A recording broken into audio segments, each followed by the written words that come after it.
नमस्ते बच्चों, तो आज हम सीखने वाले हैं temporary change, permanent change, physical change और केमिकल चेंज। वो सिंपल है। अगर मैं टेम्पररी चेंज की बात करूं कि टेम्पररी चेंज जो है वो क्या होता है और एक होता है परमानेंट चेंज। आपके बुक में कुछ एग्जाम्पल दिए हैं, ठीक है। आपके बुक में जो है वो कुछ एग्जाम्पल दिए हैं और उसमें आपको बताना है कि कौन सा चेंज जो है वो टेम्पररी है और कौन सा चेंज परमानेंट है।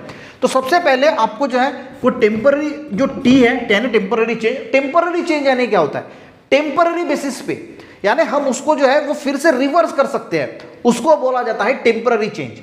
रिवर्स का मतलब क्या है? आपके इसमें एक एग्जांपल दिया है, एक डिश दी है और उसमें कुछ पेपर के टुकड़े हैं और कुछ लोहे के टुकड़े हैं और एक मैग्नेट की सहायता से लोहे को टुकड़े को जो है वो अलग कर दिया पेपर के टुकड़ों से। तो ये टेम्पररी चेंज है। अब क्यों टेम्पररी चेंज है? क्योंकि ये परमानेंट अलग हो गए क्या? नहीं, हम फिर उस मैग्नेट से उस आयरन के टुकड़े को निकाल के उस डिश में डाल सकते हैं और पेपर के टुकड़े को डाल सकते हैं। तो ये हम फिर से रिवर्स कर सकते हैं, इसीलिए इसको टेम्पररी चेंज बोला जाता है।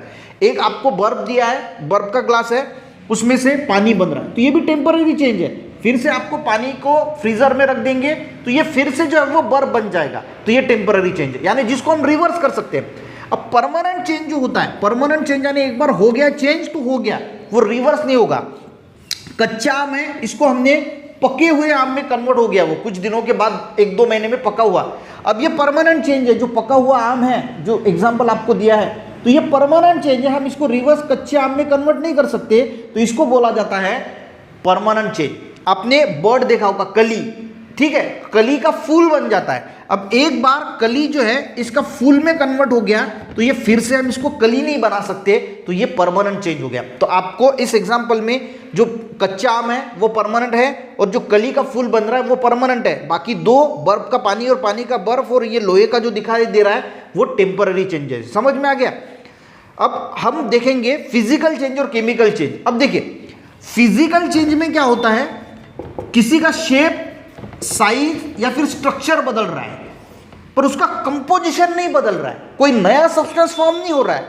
जैसे एक एग्जांपल बताता हूं, लकड़ी है, आपने लकड़ी ली और उसका जो है वो खुर्ची बनाई है। अब खुर्ची में क्या हुआ, उस लकड़ी का जो है वो शेप बदल गया, साइज बदल गया, स्ट्रक्चर बदल गया, पर उसके अंदर का कंपोजिशन बदला क्या? नया सब्सटेंस कुछ फॉर्म हुआ क्या? नया सब्सटेंस नहीं है। इसको बोला जाता है फिजिकल चेंज। एक अंडा लिया आपने और उसका जो है वो आमलेट बना दिया। अब इसका सारा का सारा केमिकल कंपोजिशन, पहले अंडा जो था उसका केमिकल कंपोजिशन अलग था और जैसे आपने आमलेट बनाया तो उसका केमिकल कंपोजिशन अलग हो गया, तो इसको बोला जाता है केमिकल चेंज। समझ में आ गया फिजिकल चेंज और केमिकल चेंज में डिफरेंस, कि उसके अंदर का जो डिफरेंस होता है वो खत्म यानी पूरा हो जाता है। अगर मान के चलो कि अंगूर है, अंगूर से अल्कोहल बनाया जाता है, तो अंगूर से अल्कोहल बनाया गया तो अंगूर का जो केमिकल कंपोजिशन था वो अलग था और अल्कोहल का केमिकल कंपोजिशन अलग है, तो ये केमिकल चेंज हो गया। ठीक है, फिजिकल चेंज कौन कौन से देखिए, in some of the above example of changes the properties of original substances remain same. उसकी जो प्रॉपर्टीज होती है ओरिजिनल सब्सटेंस की वो सेम रहती है। Original substance remain same that their composition remain unchanged. उसका कंपोजिशन जो होता है, कंपोजिशन का मीनिंग क्या होता है, उसके अंदर जो केमिकल प्रॉपर्टीज होती है वो जो है वो अनचेंज रहती है, उसमें कोई फर्क नहीं पड़ता। New substance, no new substance is form, नया सब्सटेंस जो है वो फॉर्म नहीं होता। No new substance is form, such substance is called physical change. जैसे मैंने आपको लकड़ी का एग्जांपल दिया, लकड़ी से हम जो है वो फर्नीचर बनाते हैं, तो वो फिजिकल चेंज हो गया, वहां पे कोई नया सब्सटेंस जो है वो फॉर्म नहीं हुआ। पर लकड़ी को अगर हम जला देते हैं तो उसका जो है वो राख बन जाती है, तो ये केमिकल चेंज है। अब उसका पूरा का पूरा कंपोजिशन चेंज हो गया, केमिकल कंपोजिशन जो है वो चेंज हो गया, एक नया सब्सटेंस फॉर्म हुआ, तो उसको केमिकल चेंज बोलेंगे। केमिकल चेंज है the change due to which the one substance is transfer into another substance. एक सब्सटेंस दूसरे सब्सटेंस में फॉर्म हो जाता है, नया सब्सटेंस बनता है एंड उसकी प्रॉपर्टीज भी डिफरेंट होती है, उसको बोला जाता है केमिकल चेंज। जैसे कि अंगूर का अल्कोहल बन गया, अंडे का आमलेट बन गया, कच्चा आम जो है वो पका हुआ आम बन गया, तो इसके अंदर उसके अंदर का जो कच्चा आम जो है वो खट्टा होता है और पका हुआ आम मीठा होता है, तो उसके अंदर का केमिकल कंपोजिशन बदल गया, तो ये केमिकल चेंज है।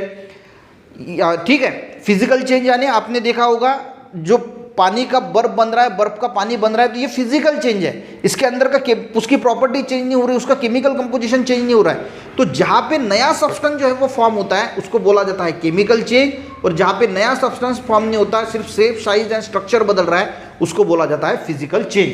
तो आपको आई थिंक फिजिकल चेंज और केमिकल चेंज अच्छी तरीके से समझ में आया।